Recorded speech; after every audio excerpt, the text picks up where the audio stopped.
জেলা থেকে সরাসরি শুরুতেই নজর উত্তর দিনাজপুরের ইটাহার। দেখুন সেখানে কি চলছে। শুনানি কেন্দ্রে তাণ্ডব। ইটাহারে বাঁশ লাঠি নিয়ে শুনানি কেন্দ্রে চড়াও একদল, যে ছবি আপনারা দেখছেন। উত্তর দিনাজপুরের ইটাহার হাই স্কুলে ভাঙচুর। ইটাহারে শুনানি কেন্দ্রে আক্রান্ত এই আরো এসআইআর আতঙ্কে ইটাহারে আত্মহত্যার অভিযোগ।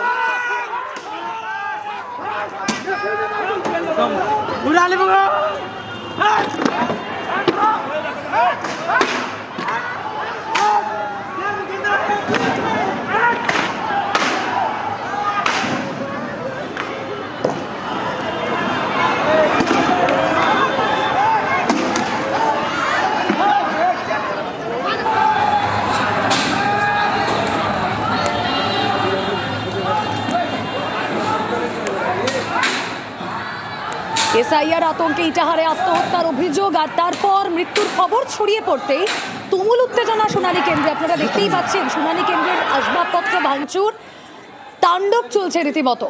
শুনানি কেন্দ্রের বাইরে বাঁশ লাঠি নিয়ে একদল। কথা বলবো, প্রতিনিধি মুক্তা রয়েছেন সঙ্গে। মুক্তা, কি অবস্থা এখন? দেখো রুমেলা, স্ত্রীর এসআইআর নোটিশ পাওয়ার পরেই কিন্তু স্বামীর মৃত্যু, এই মৃত্যুকে ঘুরেই কিন্তু চাঞ্চল্য ছেড়েছিল এলাকাতে। তবে যে স্বামীর মৃত্যু ঘটনার খবর পেতেই বাড়ি থেকে কিছুটা দূরেই কিন্তু তার ঝুলন্ত দেহ উদ্ধার করে ইটাহার থানার পুলিশ। তারপরে নিয়ে এসে হাসপাতালে তার মৃতদেহ নিয়েই কিন্তু স্থানীয় বিধায়ক মোশাররফ হোসেন এবং স্থানীয় যারা নেতৃত্ব রয়েছে তাদের পরিবারের লোকজন কিন্তু জাতীয় সড়ক অবরোধ করার পর তো তারপরেই কিন্তু ইটাহার হাই স্কুলে কিন্তু একেবারে তাণ্ডব শুরু হয়। তুমি দেখতেই পাচ্ছ লাঠি বাঁশ দিয়ে কিন্তু আসবাবপত্র ভাঙচুর এবং স্কুলের ব্রেঞ্চ যেগুলো ছিল সমস্ত কিন্তু ভাঙচুর করা হচ্ছে উত্তেজিত জনতা। কারণ তাদের অভিযোগ যে এসআইআর নিয়ে হচ্ছে এবং একের পর এক মৃত্যু ঘটনা ঘটছে। তবে ইটাহারে এই মৃত্যুর পরেই কিন্তু উত্তেজিত জনতা কিন্তু সেই শুনানি কেন্দ্র কিন্তু ব্যাপকভাবে ভাঙচুর করে। আমরা এর আগেও দেখেছি যে উত্তর দিনাজপুরের চাকুলিয়াতে কিন্তু ভিডিও অফিসে ব্যাপকভাবে ভাঙচুর করা হয়, অগ্নিসংযোগ করা হয়। এরপরে কিন্তু আবার উত্তর দিনাজপুরে কিন্তু ইটাহার হাই স্কুলের শুনানি কেন্দ্রে ব্যাপকভাবে ভাঙচুর চালায় উত্তেজিত জনতা। তাদের অভিযোগ যে একের পর এক হয়রানি হচ্ছে এবং মৃত্যু হচ্ছে এবং এই মৃত্যুর যে তোমার নোটিশ পাওয়ার পরে যে কাগজপত্র ম্যানেজ করতে হিমশিম খাচ্ছে, সেই আতঙ্কেই ভুগছিল কিন্তু সেই চান্দু সরকার। তারপরেই তার ঝুলন্ত দেহ উদ্ধার করে ইটাহার থানার পুলিশ। তারপরেই উত্তেজিত হয়ে উঠে এলাকার বাসিন্দারা। তারপরে কিন্তু ব্যাপকভাবে তাণ্ডব চালানো হয়, সেই শুনানি কেন্দ্রে ব্যাপকভাবে ভাঙচুর চালানো হয় এবং সেই খবর পেয়ে ইটাহার থানার পুলিশ কিন্তু বিশাল কমব্যাট ফোর্স নিয়ে সেখানে পৌঁছে এবং পরিস্থিতি নিয়ন্ত্রণের চেষ্টা করে।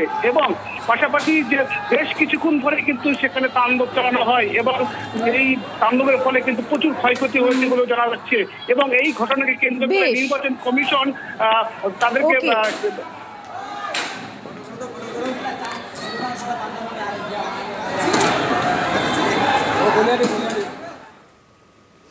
এসআইআর শুনানির নোটিশে আতঙ্ক, আর এর জেরে একাধিক মৃত্যুর অভিযোগ, আর নানা জায়গায় শুনানি হয়রানির অভিযোগ তো আছেই।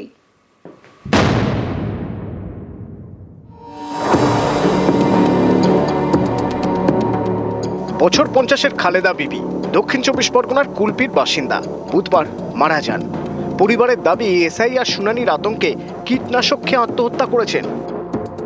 3 দিন আগে শবন দেখে বলছে আমার ভয় লেগেছে, আমার তো সব মেরে ফেলে তুলে দেবে এখান থেকে বলে কদিনের মনটা ভাত থাকে। বাদাতে ঘুরে এসে বিষ খেয়েছে, বিষ খেয়ে মারা গেছে ওই এসআইআর জন্য। এই নোটিশটা এসে সেখান থেকে টেনশন চলছে।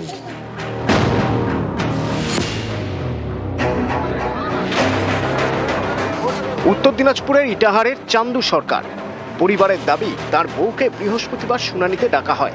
এ নিয়ে আতঙ্ক, তার বর চান্দু আত্মহত্যা করেন। আজকে ওর নোটিশ ছিল না, ওর বউয়ের নোটিশ ছিল। ওরও কি নোটিশ আসছে? হ্যাঁ, ওর জন্য এর তো ভুল নাই, ওর বউয়ের ভুল ছিল। এসআইআর আতঙ্কে মারা গেছে।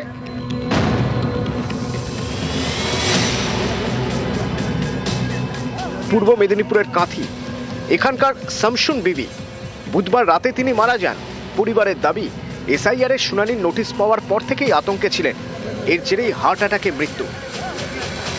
ওনার বাড়িতে 3 জনের নোটিশ এসছে, 2 জন ছেলে 1 জন মেয়ে। কেউ মাধ্যমিক পাস করেনি, যেভাবে নির্বাচন কমিশনের নির্দেশ সেভাবে তাদের ডকুমেন্টস নেই। তারা একটু হতাশাই ছিল। ভোটার অধিকার তারা নাম থাকবে কিনা এই বিষয়ে উনি খুব চিন্তিত ছিলেন। এই আতঙ্কেই উনি গত হয়েছেন।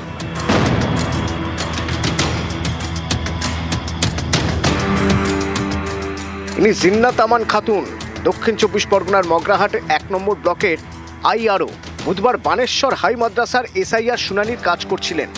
এক প্রত্যক্ষদর্শীর বক্তব্য, আচমকাই অজ্ঞান হয়ে যান জিন্নাত। তড়িঘড়ি তাকে হাসপাতালে ভর্তি করা হয়।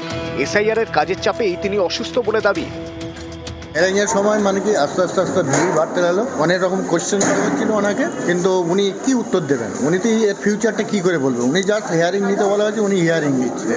এত প্রেশার আসছে চারিদিকে, বিভিন্ন রকম কৈফাত হেনতানা, প্রেশারটা উনি আর সহ্য করতে না পেরে সেন্সলেস হয়ে যান। মানসিক প্রেশারটা প্রচুর এখনো অবজারভেশন আছেন। আমাকে খালি বলছেন যে আমি এই চাকরি করব না, এত প্রেশার নিতে পারবো না, আমি চাকরি রিজাইন দিতে।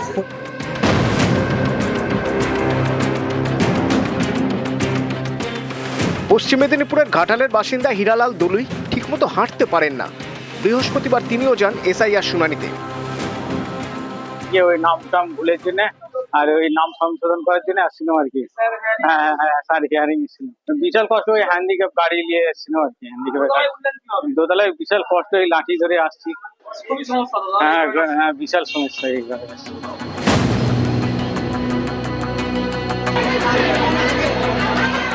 এসআইআর শুনানিতে লম্বা লাইন। এ ছবি উত্তর 24 পরগনার আমডাঙ্গা ব্লকের বিডিও অফিসে। এখানে শুনানির লাইনে ঘন্টার পর ঘন্টা দাঁড়িয়ে অনেকে অসুস্থ হয়ে পড়েছেন বলে অভিযোগ। হিয়ারিং এর লাইনে এসেছিল, সেখানেই অসুস্থ। এখন কি অবস্থা? এখন তো হসপিটালে নিয়ে গেছে, এখানকার লোকেরা সহযোগিতা করলো, করে হসপিটালে নিয়ে গেছে। এখন বলে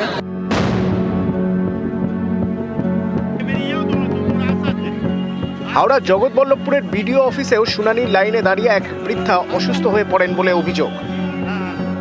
60-এর ঊর্ধ্বে বয়স, সকাল থেকে লাইন টেনে টেনে লাইনে থাকাকালীন হঠাৎ মাথা ঘুরে যায়।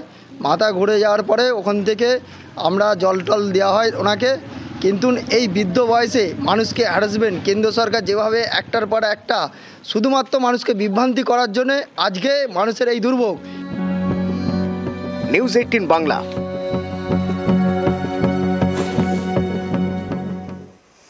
এসআইআর আতঙ্কে মৃত্যু, হিয়ারিং এ চূড়ান্ত হয়রানির অভিযোগ ফের সরব মুখ্যমন্ত্রী। কলকাতা বইমেলার উদ্বোধনে কমিশনের বিরুদ্ধে চড়া সুর মমতা বন্দ্যোপাধ্যায়। নিজের লেখাতেও প্রতিবাদ। এবারের বইমেলায় মুখ্যমন্ত্রীর বই প্রকাশ, এসআইআর 26-26। প্রতিদিন তাদের 5 ঘন্টা 6 ঘন্টা করে লাইন দিতে হচ্ছে।